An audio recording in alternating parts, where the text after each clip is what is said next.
लोग हैं। अगर संविधान के हिसाब से मौलाना साहब की, अजहरी साहब की अगर गिरफ्तारी जायज है तो हमारे कुछ सवाल है, क्रॉस क्वेश्चन है गिरफ्तार करने वालों से। जब अगर जंतर मंतर से हुंकार भरी जाती है कि फलाने फलाने काटे जाएंगे और राम राम चिल्लाएंगे, क्या तब गिरफ्तारी हुई थी? टी राजा मस्जिदों के बाहर मां बहन की गालियां देते हैं, क्या उनकी गिरफ्तारी हुई थी? क्या कुत्ता शब्द एक गाली से बड़ा हो गया? जो मां बहन की गालियां उससे बड़ा हो गया? आपने इनके बयान सुने नेताओं के? 2019 में बयान दिया गया कि कब्रों से निकाल करके जो मुस्लिम महिलाएं हैं उनका बलात्कार करो। आप ये देखो कि संसद में बैठे संसदीय क्षेत्र के लोग, इतने बड़े संवैधानिक पद पे बैठे लोगों के ये बयान है, नेताओं के बयान है कि कब्रों से निकाल करके, मतलब तुम जिंदा को तो छोड़ नहीं रहे हो और मुर्दा के साथ भी बलात्कार करोगे। वाह रे वाह, तुम्हारी महिमा सरकार। और यही सारे हमारे सबसे बड़े सवाल हैं कि आज की डेट में इन लोगों को गिरफ्तार क्यों नहीं किया गया?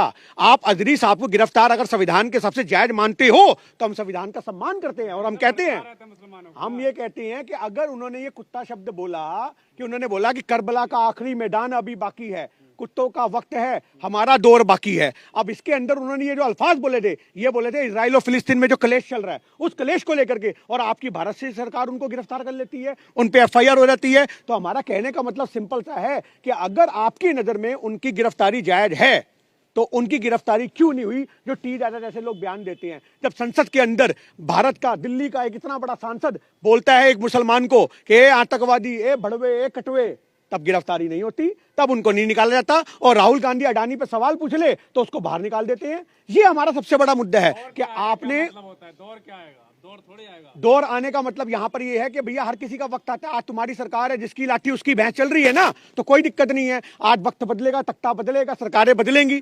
आज की डेट में अगर संविधान के हिसाब से देश नहीं चल रहा तो सवाल बनते हैं। अगर संविधान के हिसाब से अजहरी साहब की गिरफ्तारी जायज है तो जितने मैंने पॉइंट रखे हैं उनकी गिरफ्तारी क्यों नहीं हुई? महिलाओं का, मुस्लिम महिलाओं का बलात्कार करने की बात की जाती है, कोई गिरफ्तारी नहीं होती। उनको राम राम बोलेंगे, काटे जाएंगे, तब गिरफ्तारी नहीं होती। इतने बड़े बयान दे दिए तब गिरफ्तारी नहीं होती। संसद के अंदर बैठ करके एक सांसद को बोला जाता है ए आतंकी, ए मुसलमान, ए कटवे, आप समझो, तब गिरफ्तारी नहीं होती। कुत्तों का वक्त है ये, इससे क्या मतलब? कुत्तों का वक्त, भैया जिसके लिए भी कुत्ता बोला है वो अपने आप को कुत्ता क्यों समझ रहा है?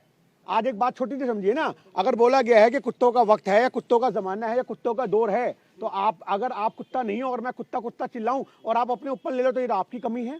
ना तो उन्होंने किसी धर्म का नाम लिया, ना तो उन्होंने किसी बंदे का नाम लिया, आपने उसको सांप्रदायिकता से जोड़ा ना। तो हमारा मुद्दा सिंपल सा है कि जब आप महिलाओं का बलात्कार करने की बात करते हो, फलानों को काटने की बात करते हो, इनके ठाकुर साहब बोलते हैं गोली मारो सालों को, तो इससे बड़ा बयान क्या होगा भड़काने वाला? क्या ये मुस्लिम लोगों को प्रवोक करने की बात नहीं है? और उसके बाद सुरेश चौरंकड़े जैसे लोग मुफ्ती साहब के चेहरे के ऊपर सूअर की शक्ल लगा लगा के एक प्रोग्राम चलाते हैं, तो क्या वो देश में भड़काने वाली बात नहीं है? तो ये भी कह रहे हैं कुत्ता हिंदुओं को कहा गया है। ये तो उनकी गलतफहमी है ना। यही तो मैं आपसे कह रहा हूं कि आज हमारे देश में सांप्रदायिकता की आग में अगर देश को कोई झोंक रहा है तो वो देश का गोदी मीडिया है, सुरेश चौरंकड़े जैसे लोग हैं। अब एक बात सोचिए, मुफ्ती साहब एक धर्मगुरु हैं, एक धर्मगुरु के चेहरे के ऊपर अगर आप सूअर की शक्ल लगाओगे तो आपको क्या लगता है कि देश के अंदर आप एक देश में नफरत का माहौल नहीं परोस रहे? मुफ्ती साहब का कुत्ता शब्द तो फिर भी लोगों ने, मुट्ठी भर लोगों ने सुना होगा, पर तुमने अपना लाखों हजारों करोड़ों लोगों को व्यूअरशिप है उसमें मुफ्ती साहब के चेहरे पर सूअर की शक्ल लगा करके मुसलमानों को प्रवोक करने का काम किया है। कब इसकी गिरफ्तारी होगी सुरेश चौरंकड़े की? हम ये मांग करते सरकार से,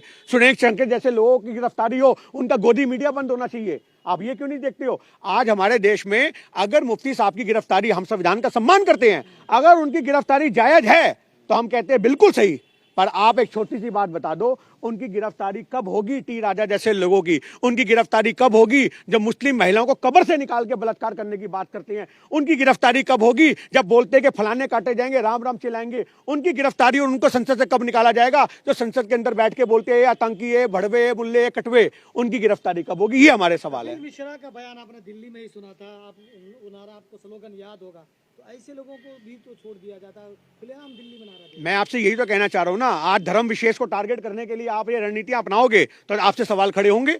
आप अगर देश में एक संविधान के हिसाब से देश चलाओगे तो फिर आप हिंदू और मुसलमान मत देखो।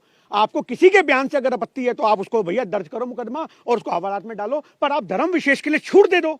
मतलब अगर तुम्हारे साधु संत महामंडलेश्वर साहब ने जंतर मंतर से हुंकार भरी थी, महामंडलेश्वर साहब ने जंतर मंतर से हुंकार कि मैंने 40 मुसलमानों को मारा है, मैंने 40 मुसलमानों को, आपके चैनलों के अंदर भी रिकॉर्ड होंगे वो कार्यक्रम उन्होंने जहां धरना प्रदर्शन किया था, जो बंदा इतने मुंह से बात बोलता है मैंने 40 मुसलमानों को मारा है, हाँ जी, अपना गुनाह कबूल दिया, उसके बाद उनकी गिरफ्तारी नहीं। अरे तो आप ये चीज देखो ना, आप एक धर्म विशेष को छूट दे रहे हो कि जो भगवा पहन लेगा यानी कि उसको ये सब बयान देने का, मुसलमानों को टारगेट करने का राइट मिल जाएगा। ये हमारे लिए सबसे बड़ा मुद्दा है। लेकिन मुफ्ती साहब ये कह रहे थे ना कि संविधान से देश चलेगा ना, दौर का क्या वक्त होता, दौर थोड़ी आएगा। मैं आपसे एक ही, फिर चला कराएंगे। मैं एक छोटी सी बात, हाँ वो दौर आएगा, वो एक जुमला है, वो दौर आएगा। यानी कि आपने सुनी नहीं वो कहावत। फिर आप कहावत लिखने वालों को कौन सा दौर लाना चाहते हैं? वो तो आप मुफ्ती साहब आपको बता ही रहे हैं कि हम दौर लाना चाहते हैं जिसमें संविधान के हिसाब से देश चलेगा, हम दौर लाना चाहते हैं जिसमें भाईचारे की बात होगी, हम दौर लाना चाहते हैं जिसमें अमन होगा देश के अंदर, हम दौर लाना चाहते हैं देश में शांति होगी, हम वो दौर लाना चाहते हैं कि किसी को जय श्री राम बोल के मारा नहीं जाएगा, हम वो दौर लाना चाहते हैं जिसमें भाईचारे का गंगा जमुना जो तहजीब है उसका फूल दोबारा चमन में खिलेगा और देश में भाईचारा होगा और तिरंगे के सम्मान में सभी हिंदू मुसलमान एक तिरंगे के नीचे खड़े होंगे। हम दौर की बात कर रहे हैं मुफ्ती साहब। लेकिन कहीं चुनाव से पहले जिस तरह की ये गिरफ्तारी हुई तो कहीं चुनावी स्टंट तो नहीं लिया है सरकार ने या लोगों ने? देखिए, अगर चुनावी स्टंट की बात करो, चुनावी स्टंट तो आपको बहुत सारे देखने को मिल ही रहे हैं। आपने अभी देखा कश्मीर के अंदर एक सिख भाई को गोली मार दी गई, आपने देखा। और आप एक छोटी सी बात देखो, 2 दिन पहले एक तस्वीर आती है कि एक मुसलमान जो है वो नमाज पढ़ रहा है और सिख भाई छतरी पकड़ के खड़ा उसको ओलों से बचा रहा है, और वो भाईचारे की तस्वीर पाकिस्तान तक जाती है, अफगानिस्तान तक जाती है, सारी मुस्लिम कंट्रियों में वो तस्वीर वायरल होती है। और शायद वो भाईचारा किसी को खला नहीं, और पाकिस्तान के आतंकी एक सिख भाई को मार करके ये पैगाम देते हैं कि जिनके सर पे तुम छतरी रख रहे थे उन्होंने तुम्हारा कत्ल कर दिया। आप ये चीज को देखो कि ये भाईचारे की आग को कौन खत्म करना चाह रहा है। आज आप कहते हो 370 हमने हटा दी, अरे अगर 370 हटा दी तो कैसे हमारे सिखों अमृतपाल को मार दिया गया? अमृतसर के रहने वाले अमृतपाल को सरेआम गोली मार दी जाती है कश्मीर के अंदर। कहां है तुम्हारी 370 हटने का प्रावधान? तुम तो कहते हो लाल चौक पे अब कोई आतंक भी नजर नहीं आता, तुम तो कहते हो हमने आतंकवाद की जड़ें पूड दी, तुम तो कहते हो हमने तो आतंकवाद की जड़ें पूड के आतंकवादियों को डरा दिया, आतंकवादी तो मोदी का नाम सुन के मुंह देते हैं। तुम तो ये कहते हो आतंकवादी मुंह नहीं, वो तो ठोक रहे हैं। अरे आपके बस की अगर सरकार चलानी नहीं है ना, आप हमारे लिए बॉर्डर खोल दो, हम अपने आप पाकिस्तानी फौज से निपट लेंगे, हम अपने आप आतंकवाद से निपट लेंगे। जैसे लोग जो भड़काएंगे एक कौम को, तो लोग तो भड़केंगे ही। आज भड़केंगे तो गोलियां मारने वाली बात आतंकवाद की, तुम्हारी प्रावधान की जो हटाने की बातें दी उसकी सुरक्षा कहां है? सारी बात छोड़ो, अगर आप प्रवोक करने की बात करते हो, अगर गोली चला दी गई है तो आप उसको कैसे वो करोगे, कैसे सुरक्षा दोगे लोगों को? आप तो कहते थे कि देश को सुरक्षित हाथों में है, आप तो कहते थे 370 हटने पे आतंकवाद खत्म हो जाएगा, आप तो कहते थे कश्मीर के अंदर अब कोई दंगा नहीं है। अगर आप इतनी सारी बातें कहते थे तो फिर भी खुलेआम गोलियां क्यों चल रही हैं? और हमें समझ में नहीं आता, जब भी इलेक्शन की तारीखें डिक्लेयर होती हैं उससे पहले ही कश्मीर के पाकिस्तान के आतंकी हमारे देश में कैसे घुस जाते हैं। सबसे बड़ा सवाल आप देखो ना, वो आतंकवादी कहाँ का है? पाकिस्तान का, जिसने हमारे सिख भाई को मारा है। तो पाकिस्तान से वो यहाँ कैसे आया? उसे कौन पनाह दे रहा है? तुम्हारी धाराएं जो हैं हटने के बाद भी हमारे देश में शांति, अमन, चैन क्यों नहीं बन पा रहा? ये सवाल तो सरकार से पूछने बनते हैं ना। लेकिन जो देश विरोधी है उन पर टीराजर नकेल कसने की बात तो कर रहे हो। देश विरोधी कौन है आपकी नजर में जनाब? कौन है आपकी नजर में देश विरोधी? जो जालीदार टोपी पहन लेगा मुसलमान है वो देश विरोधी हो जाएगा? आज भी अगर गोली मारी गई है तो वो पाकिस्तान का आतंकवादी है, भारत का मुसलमान नहीं है। आप आतंकवादियों को धर्म से मत जोड़ो। आपकी सबसे बड़ी कमी है पत्रकारों की कि आप क्या करते हो कि जो भी पाकिस्तान का आतंकवादी है उस पाकिस्तान के आतंकवादी को भारत के मुसलमानों से जोड़ करके दिखाते हो। आप मुझे बता दो, भारत में 30 करोड़ के आसपास आबादी है, एक आतंकी पूरे कश्मीर को हिला देता है। अगर 30 करोड़ लोग आतंकी होते तो सोचो हिंदुस्तान का क्या हाल होता। जो भाईचारे से रहने वाले लोग हैं तुम उनको जबरदस्ती आतंकी का टैग लगाते हो। भारतीयों को कह रहे हैं ना, जो भारत के दुश्मन रहते हैं। भारत के दुश्मन है तो आज सरकार क्या कर रही है? क्या कर रही है सरकार 10 साल से? जो भारत के दुश्मन है उनको क्यों नहीं गिरफ्तार किया गया? आप भारत के दुश्मन किनको कह रहे हो? मैं आपसे वही सवाल बार बार कर रहा हूं। जो मूछे मुंडा करके दाढ़ियां रखते हैं वो नजर में आपकी भारत के मुसलमान हैं, वो आपकी देश में की दंगाई हैं, वो आपकी देश में नफरत फैलाते हैं। 26 तारीख को किसी के घर पे तिरंगे नहीं लहरा रहे थे। एक मुसलमान भाई को हमने देखा था जो एक इमारत पे चढ़ रहा था मस्जिद की, और वो कम से कम ना करते 50 फुट ऊंची लोहे की ग्रिल पे चढ़ करके उसने वहां पे तिरंगा लहराया था। तो आज आप ये चीज देखो, जिनके खून के अंदर अगर भाईचारा है, जिनके खून के अंदर कुछ मुट्ठी भर लोग हर कौम में गलत होते हैं, पर वो मुट्ठी भर लोग पूरी कौम का चेहरा नहीं होते। ये बात आपको समझनी पड़ेगी। लेकिन अगर जिस तरह से मुफ्ती या मौलाना इन लोगों को डराया जा रहा है एक छोटे बयान पर, कुत्तों वाली बात पर, लेकिन जिस तरह से साधु संत, कुछ साधु संत, हम सब की बात नहीं करेंगे, बयान देते, तो क्या मुसलमानों को गिरफ्तार कर मौलानाओं को ये डराने की कोशिश है भारतीय मुसलमान? ये तो आप ये सोचो, इतने बड़े मुफ्ती को गिरफ्तार कर लिया गया तो आम मुसलमान का क्या हाल होगा? आम मुसलमान कैसे आते हैं आपको पता है? अगर सोशल मीडिया पे अगर कोई जज्बाती होकर के उल्टा फुल्टा बयान देता है तो वो ऐसे आ रहा होता है घर वापसी, ऐसे करके उसकी टांगों पे, लातों पे, हाथों पे यूपी पुलिस का प्रसाद मिलता है उसको उठा लिया जाता है। आम मुसलमानों की तो आप बात ही मत करो। एक आम नागरिक भारत का कोई भी हो, उसको तो ये राइट ही नहीं है वो सरकार से सवाल कर सके। आज बड़े बड़े अगर मुफ्ती या ओवैसी साहब जैसे या बाकी और जो लीडर हैं, राहुल गांधी जैसे जो इतने बड़े बड़े नेता अगर सवाल करते हैं, उनको नहीं बख्श रहे।